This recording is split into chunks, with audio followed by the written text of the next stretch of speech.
बर्तन साफ करना, पानी भरना,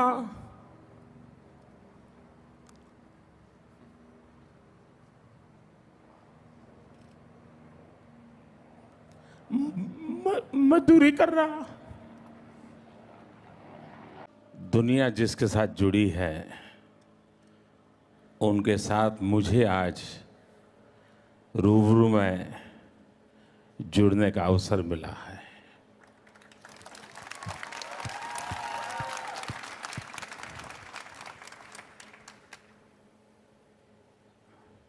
विज्ञान और आध्यात्म का नाता ऐसा हो भी सकता है, वो शायद मार्क ने आज न बताया होता तो दुनिया को पता नहीं चलता।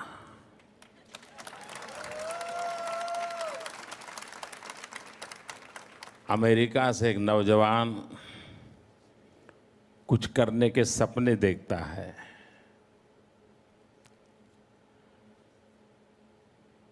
और विज्ञान की दुनिया में जिसने सफलता पाई है, वैसे उसके गुरु उसे कहते हैं कुछ भी करने से पहले हिंदुस्तान जाओ, वहाँ किसी टेम्पल में जाओ और वहाँ जाकर के तुम अपनी बात बताओ, तुम्हें रास्ता मिल जाएगा। ये बात अपने आप में एक अजूबा है। दुनिया के लोगों के लिए आज मार्क आपकी बात सुनकर के बहुत बड़ा आश्चर्य हुआ होगा और मैं आशा करता हूं कि जो प्रेरणा आपको मिली है, जिस प्रेरणा से आपने इस काम को प्रारंभ किया है, ये सिर्फ कंपनी की बैंक अकाउंट को बढ़ाने वाला काम नहीं रहेगा, ये दुनिया के करोड़ों करोड़ों लोगों की आवाज़ बनेगा। ये दुनिया के करोड़ों करोड़ों लोगों के एस्पिरेशंस की अभिव्यक्ति का माध्यम बनेगा और ये आपका प्रयास सामान्य मानवी की आशा आकांक्षाओं की पूर्ति करने की जिनकी जिम्मेवारी है उनको जगाए रखेगा और उस अर्थ में मैं आपके इस प्रयास को अभिनंदन करता रहूं, धन्यवाद करता हूं। आपने सवाल पूछा कि लोग भारत के पास बड़ी आशा भरी नज़र से देख रहे हैं। आपको क्या लगता है, जब आप भारत आए, आप किसी टेम्पल में गए बड़ी आशा भरी नज़र से और देखिए आप कहाँ से कहाँ पहुँच गए।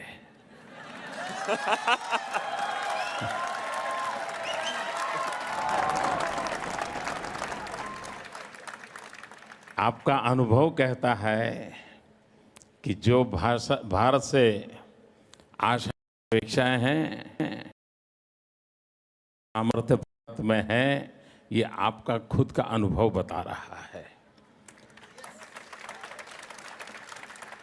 ये दुनिया का सबसे बड़ा लोकतंत्र,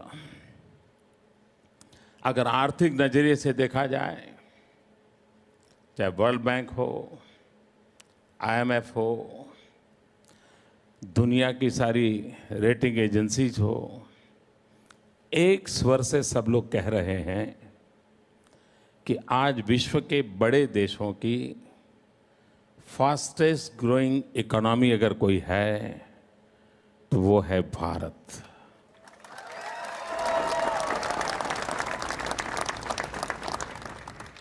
आज हम $8 ट्रिलियन इकोनॉमी है। मेरा ड्रीम है $20 ट्रिलियन इकोनॉमी में कन्वर्ट करने का।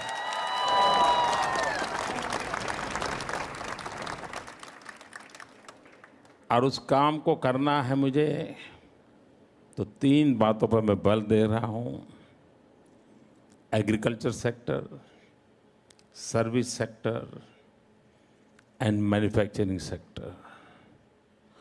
आप वो लोग दुनिया से जुड़े हुए हैं, जिनका सबसे बड़ा कंट्रीब्यूशन सर्विस सेक्टर में है। और मैं सर्विस सेक्टर की ताकत बहुत बड़ी देख रहा हूँ। अकेला अगर टूरिज्म ले लें, मैं अकेला टूरिज्म, भारत के पास टूरिज्म के क्षेत्र में इतनी संभावनाएं पड़ी हैं, जॉब क्रिएशन के लिए इतनी संभावनाएं पड़ी हैं, और आज की टेक्नोलॉजी ने विश्व को इतना निकट ला करके रख दिया है, इतने अपनेपन को पैदा कर दिया है। और टूरिज्म अगर बढ़ता है तो सर्विस सेक्टर को, जॉब क्रिएशन को, यानी क्वालिटी ऑफ लाइफ में चेंज लाने में एक बहुत बड़ी ताकत बनती है। और उस अर्थ में मैं देखता हूँ कि पिछले साल सवा साल में भारत के प्रति जो नज़रिया बदला है, आज कहीं पर भी किसी भारतीय को किसी विदेशी व्यक्ति से मिलने का अवसर मिलता है तो वो बड़े गर्व के भाव से देखता है। इतने कम समय में ये परसेप्शन बदल जाना, ये उस विश्वास की नींव के कारण होता है। अगर 15 महीने में सबसे बड़ा काम हमारी सरकार ने किया है तो वो खोए हुए विश्वास को हमने वापस लाया है, एक कॉन्फिडेंस लेवल को लाए हैं। और मैं मानता हूं वही चीज़ों को बदलाव करते हैं। आईसीयू में पड़ा हुआ पेशेंट भी जब उसको विश्वास हो जाता है कि हाँ मेरे डॉक्टर आ गए, अब मैं ठीक हो जाऊंगा, आईसीयू वाला पेशेंट भी बाहर आ जाता है।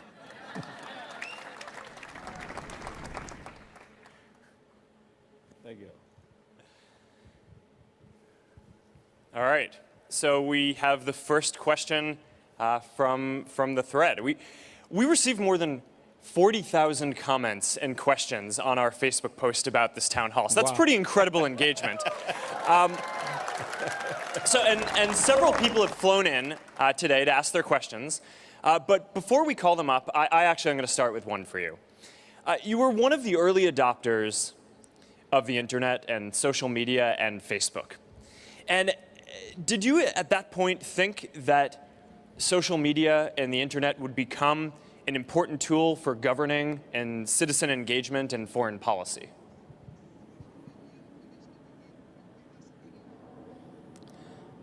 जब मैंने सोशल मीडिया को अपनाया तब मुझे ही मालूम नहीं था कि मैं कभी मुख्यमंत्री बनूंगा, कभी प्रधानमंत्री बनूंगा। तो मैंने ये तो सोचा नहीं था कि सोशल मीडिया का मुझे गवर्नेंस में भी काम आ सकता है। मैं जब सोशल मीडिया से जुड़ा तो एक टेक्नोलॉजी के प्रति मेरी क्यूरियोसिटी रहती थी। मैंने देखा कि मैं किताबों के द्वारा दुनिया को समझने की जो कोशिश कर रहा हूँ,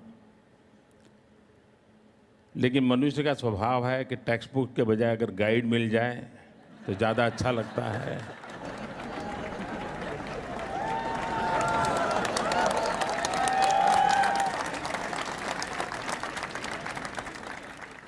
और गाइड से भी अगर कोई श्योर सजेशंस दे देता है तो और अच्छा लगता है। मेरे लिए सोशल मीडिया ने ये काम किया।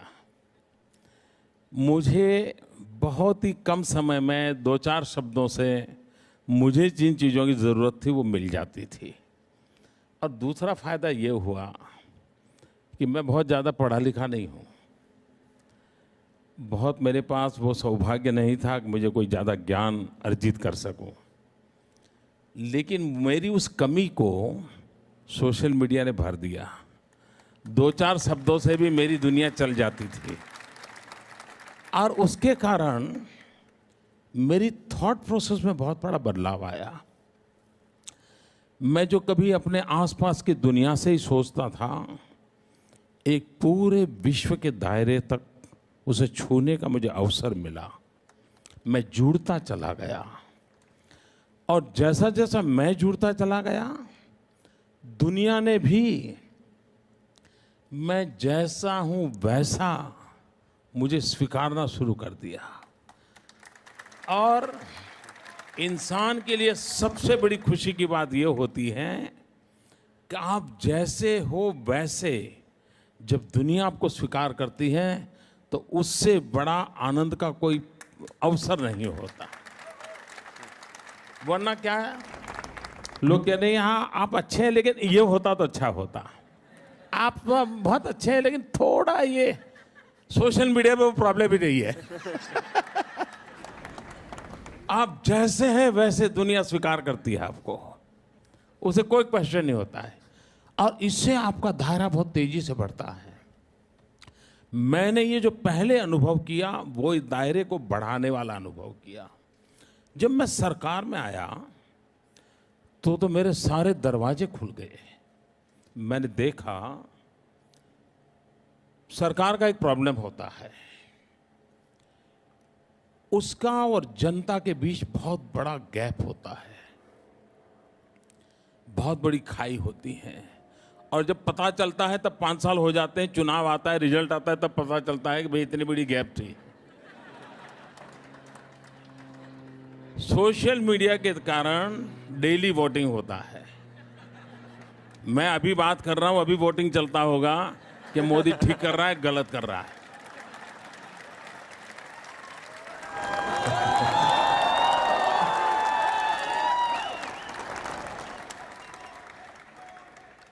आज सोशल मीडिया की ताकत है कि किसी भी सरकार को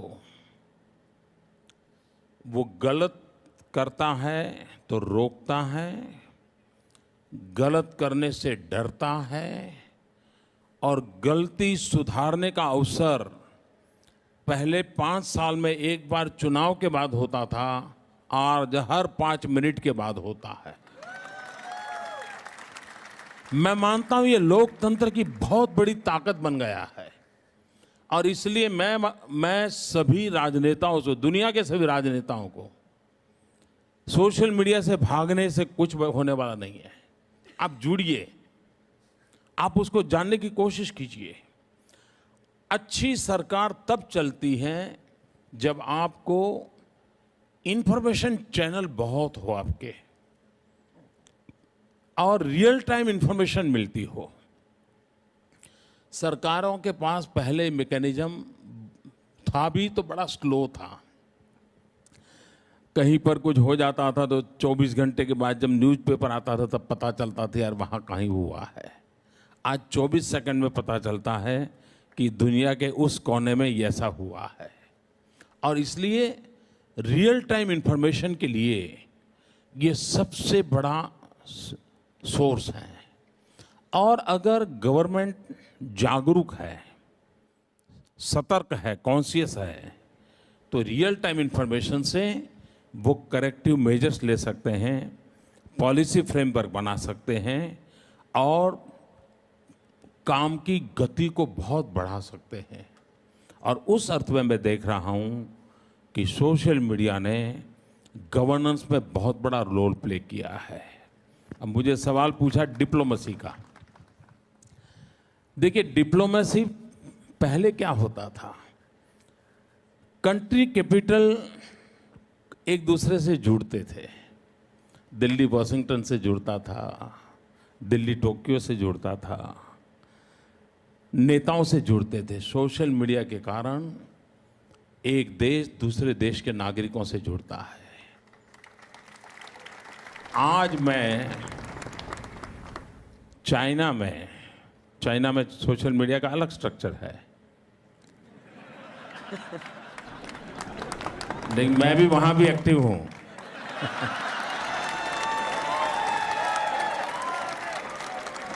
और मैं वहां चाइनीज लैंग्वेज में कम्युनिकेट करता हूं। आपको हैरानी होगी, मैंने चाइना की वीबो पर उनके प्रधानमंत्री के जन्मदिन की बधाई दी। चाइना के नागरिकों के लिए उनके प्रधानमंत्री का जन्मदिन एक न्यूज़ थे और वो इतना वायरल हुआ था, पूरे चाइना में इतना वायरल हुआ था। अब ये डिप्लोमेसी का रूप कहाँ किसी ने कभी सोचा था। कभी नहीं सोचा था। मैंने इजराइल के प्राइम मिनिस्टर को, उनका एक फेस्टिवल होता है, उस फेस्टिवल पे हिब्रू भाषा में शुभकामनाएं दी। वो वायरल हो गई। लेकिन सबसे बड़ी मजा तब आई जब उन्होंने मुझे इसका जवाब थैंक्स हिंदी में भेजा। अब देखिए ये डिप्लोमेसी का नया रूप है जो सीधा जनता से जोड़ता है। और शायद विश्व एक परिवार है, ये फॉर्मेशन में ये सोशल मीडिया एक कैटलिक एजेंट के रूप में बहुत बड़ी नई भूमिका अदा कर रहा है। मैं उन माँ बाप को बहुत बधाई देता हूँ और उनको यहाँ से मैं प्रणाम करता हूँ कि उन्होंने मार्क जैसा बेटा एक ऐसे काम के लिए दिया जिसने दुनिया को जोड़ने का काम किया है।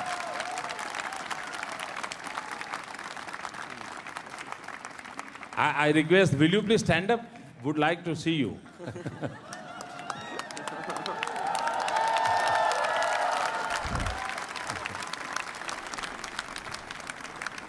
और मुझे लगता है शायद ये पहली घटना होगी कि मार्क ने आज आप दोनों को यहाँ बुलाया है। हर किसी के जीवन में, आप किसी भी व्यक्ति के जीवन में देखें, किसी भी की बायोग्राफी देखें, ऑटोबायोग्राफी देखें, दो चीज़ें हमेशा आती हैं कि मेरे जीवन में मेरे टीचर का क्या रोल रहा, मेरे जीवन में मेरी माता का रोल क्या रहा। हर एक के जीवन में आता है। मैं भी एक सामान्य परिवार से हूँ। मेरे जीवन में मेरे माँ बाप का बहुत बड़ा रोल रहा है। मैं बहुत गरीब परिवार से हूँ। आप जानते हैं, मैं रेलवे स्टेशन पे चाय बेचता था। कोई कल्पना नहीं कर सकता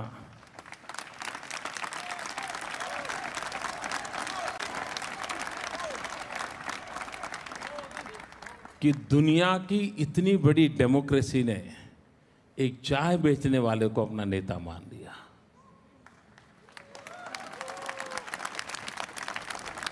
और इसलिए मैं सबसे पहले उन 125 करोड़ भारतवासियों को नमन करता हूं कि जिन्होंने मुझ जैसे सामान्य व्यक्ति को अपना बना लिया। दूसरी बात है, बहुत सामान्य परिवार में से कैसे गुजारा करना,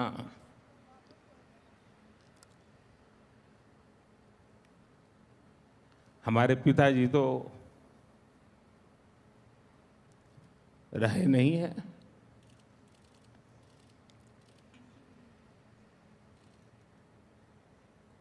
माता जी है, 90 साल से भी ज़्यादा उम्र है। आज भी अपने सारे काम खुद करती हैं, सब कुछ काम खुद करती हैं। पढ़ी लिखी नहीं है, लेकिन टीवी के कारण उनको समाचारों का पता रहता है, दुनिया क्या चल रही है, वरना कुछ पता नहीं था। अब जब हम छोटे थे तो हमारा गुजारा करने के लिए वे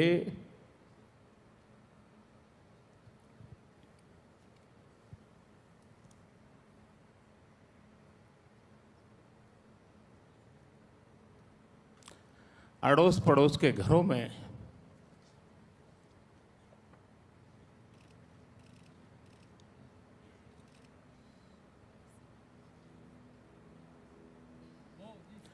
बर्तन साफ करना, पानी भरना,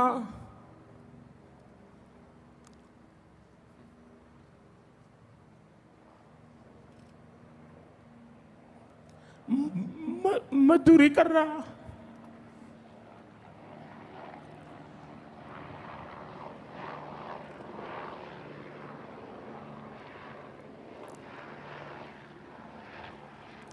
आप कल्पना कर सकते हैं कि एक मां ने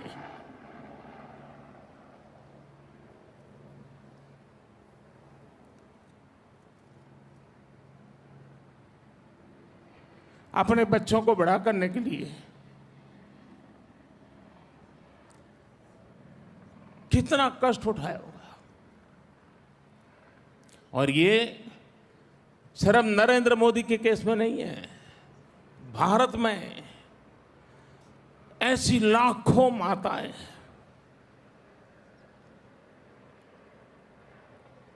जिन्होंने अपने बच्चों के सपनों के लिए अपना पूरा जीवन आहूत कर दिया है।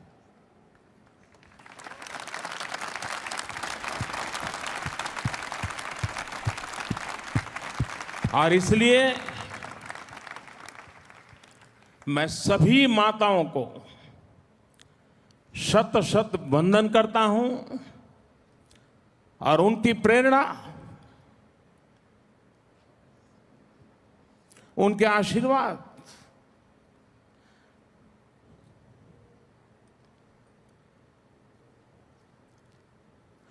न हमें शक्ति दे पर हमें सही रास्ते पर रखे। और वही मां की सबसे बड़ी ताकत होती है।